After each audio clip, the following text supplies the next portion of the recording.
சிந்தனைவாதிகளுக்குரிய ஒரு ஏமாற்றம் என்ன தெரியுமா? நமது சிந்தனையை யாராலையும் உடைக்க முடியாது என்று. ஆனால் ஒன்றை புரிந்து கொள்ளுங்கள், குர்ஆன் சுன்னாவில் முரண்பாடு இருக்காது. எனது அடிப்படை சிந்தனை ரீதியாக நான் உருவாக்கிய நிலைப்பாடுகளில் நாளுக்கு நாள் முரண் இருக்கும், நாளுக்கு நாள் முரண் இருக்கும். காரணம், சிந்தனை என்பது ஒரு நிலச்சுக்கு என்ன செய்யும், மாறிக்கொண்டே இருக்கும் என்பதை புரிந்து கொள்ள வேண்டும். யார் இந்த நிலைமைக்கு வந்தாரோ நிச்சயமாக அவர்கள் அல்லாஹ் ரப்புல் ஆலமீன் என்ன செய்வான், அந்த குர்ஆன் சுன்னா அடிப்படையிலாக தோன்றிய அந்த ஃபிக்ஹில் நிறைய விளக்கங்களை கொடுப்பான்.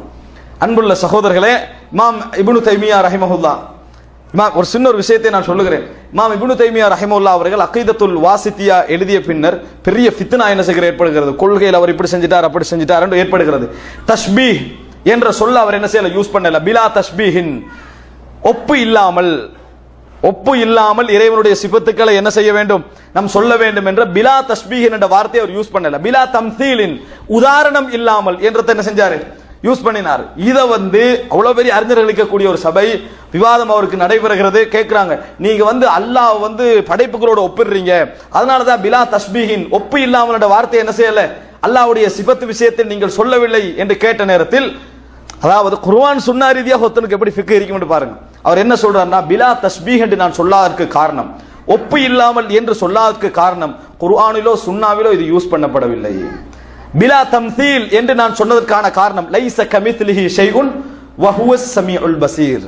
விளங்கிட்டா, அவனை போன்று எதுவுமே இல்லை, அவன் கேட்பவன் பார்ப்பவன் என்று அல்லாஹ் அம்சால் வலா தத்ரிபூ லில்லாஹில் அம்சால் ஃபலா தத்ரிபூ லில்லாஹில் அம்சால், அல்லாஹ்வுக்கு உதாரணங்கள் காட்ட வேண்டாம் என்று அல்லாஹ் மஸலை தான் என்ன செய்கிறான், மிஸ்ல் என்ற ஒப்பை தான் அல்லாஹ் தஆலா என்ன செய்றான், சொல்றானே ஒழிய தஸ்பீஹ் என்ற வார்த்தை அல்லாஹ் யூஸ் பண்ணவில்லை.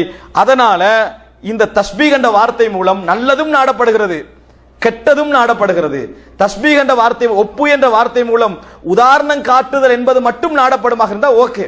ஆனா தஸ்பீஹ் என்பதன் மூலம் எல்லா விதத்திலும் இறைவனை சிபத்துக்களை இல்லாமலாக்கக்கூடிய ஒரு நிலை என்ன செய்கிறது, ஏற்படுகிறது என்பதனால நான் யூஸ் பண்ணவில்லை. அல்லாஹ்வும் இருக்கிறான், மனிதனும் இருக்கிறான். அல்லாஹ்வுக்கும் இரக்கம் இருக்கிறது, மனிதனுக்கும் இரக்கம் இருக்கிறது. நிறைய பேர் அதை சிபத்தை இல்லாமக்கிறதுக்காக வேண்டி தஸ்பீஹ் இல்லை என்ற வார்த்தையை சொல்லி ரஹ்மத்தே இறைவனுக்கு என்னது இல்லை என்பது போல அடிப்படையான சில பண்புகளை எல்லாம் மறுப்பதற்கு இது காரணமாகிறது என்று சொன்னார். இந்த விளக்க நான் கேட்கிறேன், எதன் அடிப்படையில் ஏற்பட்டதாக இருக்கணும், குர்ஆன் சுன்னாவில் மட்டும் தேர்ச்சி அடைந்து அதுல மட்டும் ஒரு ஆழம் ஏற்படுகின்ற ஒருவரால மட்டும்தான் தேர்ச்சி அடைய முடியும். இப்னு தைமியாவுக்கு நிறைய பேர் பயந்தது அதனாலதான். இமாம் இப்னு தைமியா ரஹிமஹுல்லாஹ் அவர்கள் அந்த இடத்துல சொல்றாரு, நான் ஒன்று சொல்லுகிறேன், இந்த இஸ்லாமிய சமுதாயத்தில் எப்ப என்ன பிதஅத் தோன்றுச்சு, எதன் காரணமாக தோன்றுச்சு, எந்த பிரச்சனையால தோன்றுச்சு, எங்க பிழைவிட்டார்கள் என்பதை நான் மனநமிட்டு அத்தனை வரிக்கு வரை சொல்வதற்குரிய அறிவோடு இருக்கிறேன் என்று சொன்னார்கள். அதனால யாருமே அந்த இடத்துல பதில் சொல்ல முடியவில்லை. அவருக்கு எதிராக கடுமையாக இருந்த இமாம் சுபுக்கி அவர்கள் கூட பாராட்டாமல் இருக்க முடியவில்லை, அவரை பாராட்டாமல் இருக்கும். நான் உதாரணத்திற்காக இதை சொன்னேன். குர்ஆன் சுன்னா அடிப்படையில் ஒரு மனிதனுக்கு ஒரு ஃபிக்ஹ் கொடுக்கப்படும் என்றால், ஒரு ஹிக்மத் கொடுக்கப்படும் என்றால், இந்த சாதாரணமாக நம்மளுக்கு கண்ட நேரத்தில் எல்லாம் தோன்ற சிந்தனைகளை அது 100% ஜெயிக்கும் என்பதில் என்ன செய்யக்கூடாது, நாங்கள் மறந்து